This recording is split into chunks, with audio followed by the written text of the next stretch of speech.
Si Nino P. Martin ay ipinanganak sa Lasang Cagayan. Sa murang edad lumipat siya sa Maconacon, Isabela, kung saan nahubog ang kanyang pagkatawa at pagmamahal. Pangkasipagan at pagiging mabait sa kapwa ay laging alam. Kilala siyang masayain at madaling pakisamahan. Habang lumaki ang talento ay ipinakitaan. Dahil sa sipag at determinasyon, tagay pumunta sa Maynila upang makipagsapalaran. Naghanap ng oportunidad para sa sarili at pamilya. Marami na mga karanasan at natutunan pa. Ngunit ang mga ito ay napatibay sa kanyang loob. Handa sa anumang landas na kanyang tatahakin. Ang buhay ni Nino P. Martin ay puno ng paglalakbay.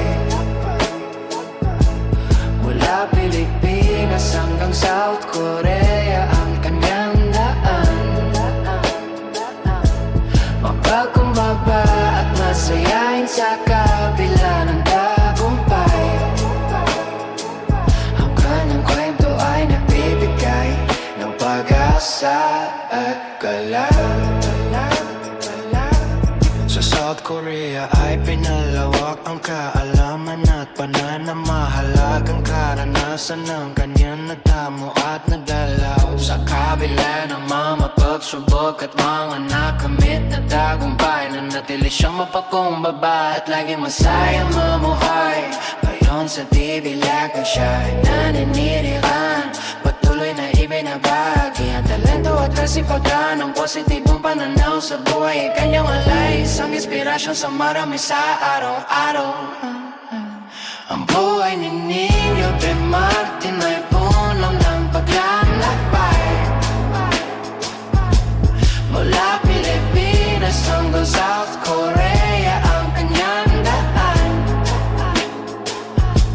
Mapagkumbaba at masayahin sa kabila ng tagumpay.